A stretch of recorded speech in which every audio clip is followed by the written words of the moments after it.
Daf Yomi, Tractate Makot, or Makos, Daf Beis and Beis Part 2. The time is 3:38, Israel Standard Time, 1500 hours, 38 minutes. This is the second part of the second Amud of Makos, the newly started tractate. And typically, an Amud like this would be just one part, but I needed to stop because the internet was put in. Thank God, finally, after waiting. And you know how it is, or maybe not, but sometimes they have appointments and they don't show up, and second time didn't show up, and then the third time is a charm. So I got my internet. So anyway, I had to stop for that to let the guy in. So anyway, we're in okay, towards the bottom. This last few lines is with the word Rabbi Yishmael. The Nasan Pidyon Nafsho Ksiv Rabbanan over there. Rabbanan Ein Pidyon Nafsho Ksiv Mihu Ki Shaminan Ben Nizik Shaminan. Rabbi Yishmael, son of Rabbi Yochanan ben Brokas, says, "And he shall give the redemption of his soul," is written, indicating that the sum is based on the value of the one seeking atonement. And the rabbis explain, yes, the phrase redemption of his soul is written, and the payment functions to redeem his soul. Nevertheless, when we assess the sum of the redemption payment, it is in terms of the value of the victim that we assess the payment.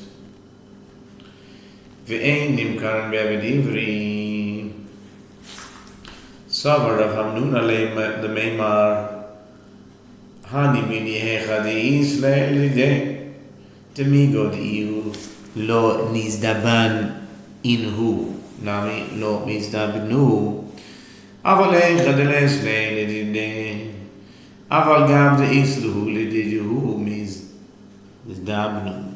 The writer teaches conspiring witnesses are not sold as a Hebrew slave in a case where they testified that one stole property.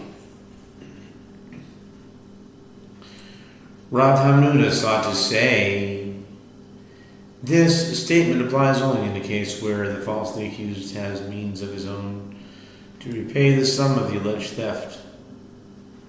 As since, had the testimony been true, he would not have been sold for his transgression.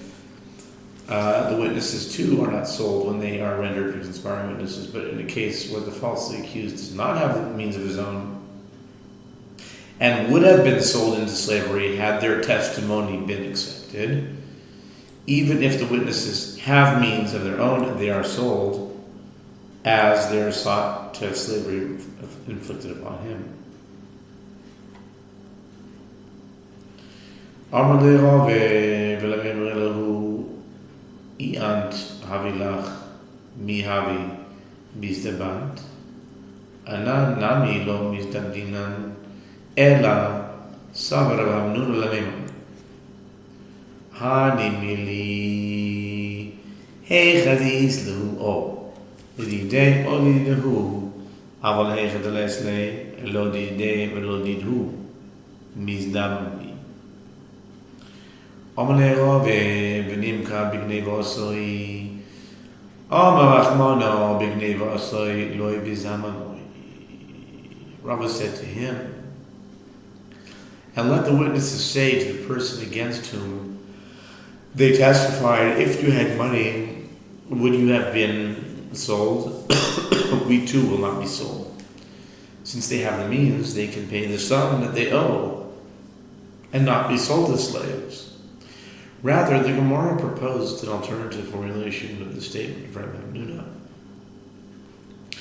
Rav Hamnuna thought to say this statement applies only in a case